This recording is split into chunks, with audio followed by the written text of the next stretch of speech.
Welcome back to the Greatest Storyteller podcast. I'm your narrator, Omari. Today's story is titled Dating a Married Man. You know, I like to think that I'm a woman of ethics and morals and standards, and I believe that translates into every aspect of my life, including dating. But life has a funny way of testing your beliefs. And child, let me tell you, this one had to be one of the biggest tests of my life. So I had met this really handsome guy. It's always meeting the handsome guys, okay? But this guy I had met at my local gas station while I was pumping gas. And he was really nice. I mean, very engaging, very charismatic. I mean, he walked up to me and he's like, "What a pretty girl like you doing pumping gas on your own?" He didn't sound like that, but he did say something really cheesy to that effect. And I told him that, if I had a man, maybe it would be different. All of that cute, flirty nonsense. So he introduces himself and he says his name is Edward, but he goes by Eddie. And I'm like, well, it's nice to meet you. I'm Omari. So we continue to talk, and the conversation is flowing, like it's just effortless.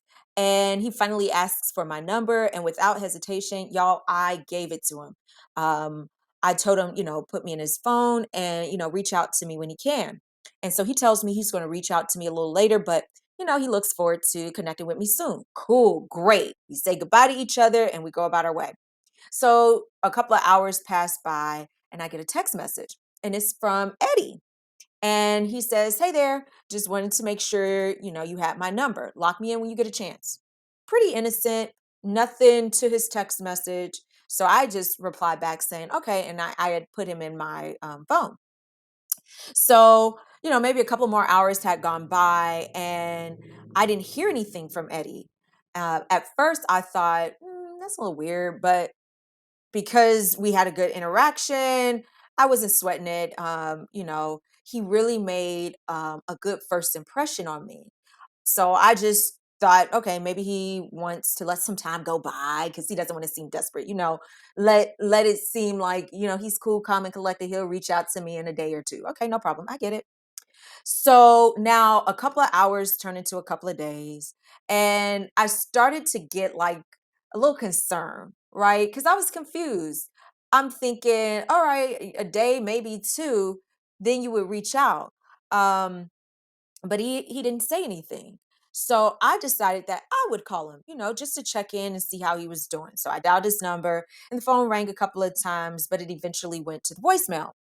Well, I decided that I wasn't going to leave a voicemail, that I was just going to go ahead and text him. I just figured maybe he would respond a little bit quicker to the text message versus to, a voicemail.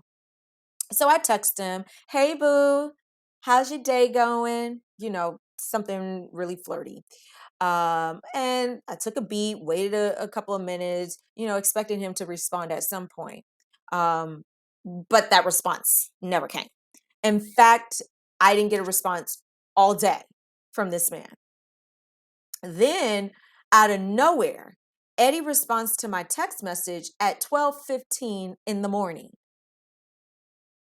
Wow. No problem. His text message said, "Yo, you funny. What's good with you?" Now, I'm asleep. So I didn't get the text message into the next morning, or at least I didn't read it until the next morning. And so got up early in the morning, I saw he text, and I was like, well, let me go ahead and respond. I tell him I was checking on him and wanted to see, when he was available to chat again so we can continue to connect. Um, Naturally, minutes go by, no response, no problem. But the day went on and there was no response from Eddie. So at this point, I'm starting to grow tired of the fact that I'm reaching out and he just ghosts for long periods of time, but I try to talk myself off the ledge. I'm overreacting, I'm tripping. He's not done anything. Maybe he's busy, or he's not a texter, whatever, what may have you. But it doesn't mean that he's not interested. Um, I'm not gonna lie, I did start to feel a little sad as the day went on because, again, I was just very excited coming off of that first interaction. But it is what it is. So I get this phone call in the afternoon, and it's Eddie. So now I'm really excited. Oh my gosh, I can't believe he's calling me. I quickly pick up the phone and we start chatting, And so I did ask him, why it seemed as though he's unavailable. And he explained to me that, he owns his own business. So he works long days. Okay, no problem. But he did reassure me that, he was going to make more time. So we had gone on and we were talking, gosh, maybe at least an hour. And like the first interaction, it was a great conversation. He is just so engaging and really charming. Like I said earlier, he's very charismatic. So he, in my mind, restored my faith in possibly building something, right? I don't know if it was going to be a relationship or a friendship, but something would come out of it. So at this point, days and weeks passed, and Eddie reached out, but I started to notice patterns with Eddie's outreach. Like he would contact me at unusual times during the day. So, for example, I would get a phone call at 6 a.m. in the morning or at midnight, times where I'm almost always not available because it's either too early or too late. And then to make matters even more concerning, he would follow up with a text message and say, I tried calling, but I guess you're busy. Yeah, you dummy. I'm asleep. Fuck. Uh, okay. Okay. All right. Clearly, in my mind, something is amiss. But I don't say anything right away because I'm really trying to see like where things going. Like, where's this taking me? So I realized that at this point, you know, I could play it out and go from there, or I could walk away. And after much thought and much contemplation, I had decided, you know what, it's best that I just walk away from this situation because I don't want to get tied up. I don't know why he reaches out to me at times of the day that I'm not available. But I don't care at this point. Like I'm checked out. I'm ready to see what else is out there for me. So I don't reach back out to him. I don't say anything to him. A couple of days go by. And I'm at work, sitting in my office, and I get this call, but it's from an unknown number. Now, in my mind, I'm like, I'm definitely not picking this up. I just don't respond to unknown numbers. So, whoever it is can leave a voicemail. So the phone rings and then a couple of times and then, it stopped ringing. Then maybe like a minute later, like quickly after the phone stopped ringing, I get this text message, but it's from a random number that isn't in my phone. And the message says, call me. It's about Eddie. So I stare at the message for a couple of minutes because I'm like trying to figure out, well, why would I get a text message about Eddie? I mean, I haven't talked to him in a while, maybe like a week. So I had decided I would reply to the text message before, calling. And I asked, who are you? Who is this? And maybe a minute later, quick response. The text message or the text reply said, I'm Eddie's wife. Oh, hell no. No way. In my mind, that's what I'm thinking. I didn't say that, but I'm like, you gotta be kidding me. Like who would be playing on my phone? I really thought this was a joke. There's no way Eddie is married. So all of these things are going through my mind. I'm like, this is a joke. There's no, Eddie's not married. There's no way. I don't remember him saying he was married. And as all these thoughts are, going through my head, I start to become upset. I'm becoming frustrated because I don't understand why this is happening and where is this coming from and what's going on. So I instantly felt like this rush of heat come over my body. I get nauseated to my stomach, and I don't know what to do. Like I'm frozen, but not with fear. Just like what am I supposed to do? So after I kind of calmed down a little bit, I had decided that I would call this woman claiming to be Eddie's wife. So I called her at the number that she used to text me. She picked up the phone and said, "Is this Omar?" I said, "Omar?" And she paused, like she took a beat. And after she heard my voice, she says, "Wow, I knew it. I knew you were a woman. Eddie has you in my phone, or Eddie has you in his phone under the name Omar." Omar?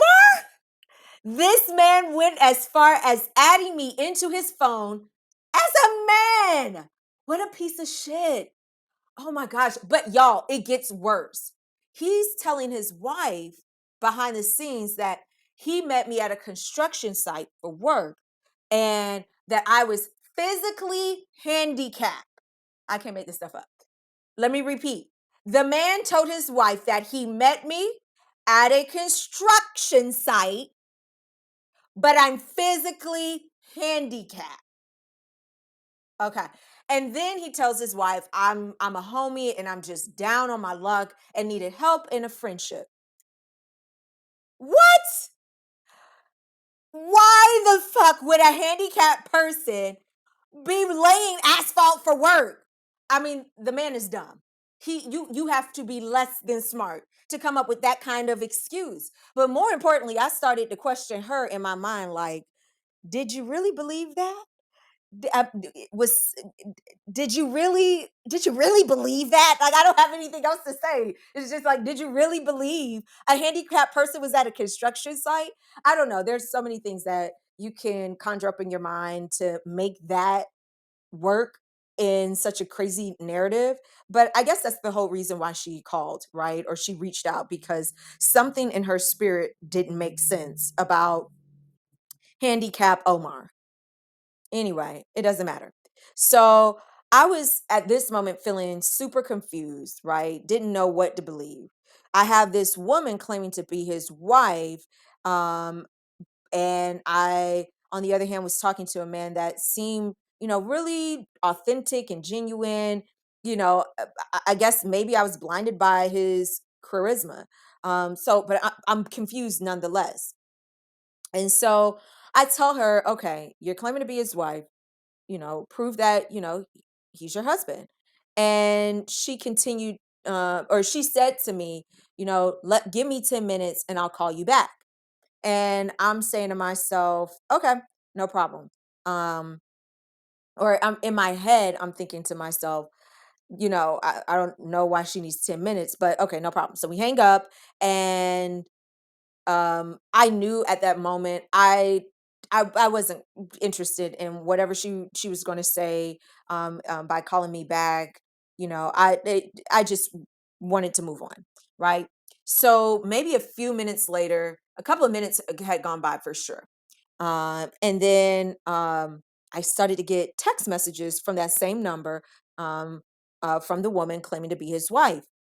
But this time it wasn't text conversation, it was pictures.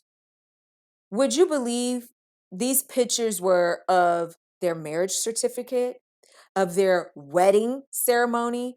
She even went to the extent of sending pictures of their kids. Their kids.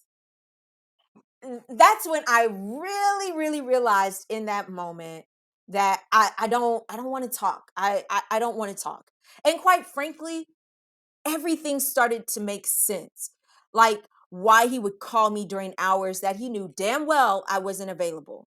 It started to make sense why he wasn't affectionate in his text responses to me, where I would be like, "Hey, boo, how you doing?" But he would be like, "Yo, what's up?" Like it was all making sense looking at this in hindsight. But it didn't matter. I hadn't talked to him in a week, and I no longer wanted to talk to her. I'm done. So I had just responded to her text message her last text message. And I told her, thanks. I will never call you or your husband again. And I just ask that you please do the same. So, what's the moral of the story? Get a divorce if you're not happy in your marriage. I mean, if one has to go to great lengths of hiding, omitting, lying, and stupid lies, why stay in your marriage? But then I question the wife. Like, I'm trying to figure out in my mind, why are you staying? And I could tell this was not the first time she caught her husband cheating. I mean, the woman had photos, very intimate and private photos that she could send at the drop of a dime. Girl, why? Why stay if you have to prove what your husband should be divulging from the very beginning? But you see, I can't answer those questions for either one of them. They have to do the work, and they have to do the work on their own. I just hope that they find peace and that they both find peace in each other. Thanks for listening. Share your thoughts on this story, and also be sure to check out some of my other great stories on the Greatest Storyteller podcast.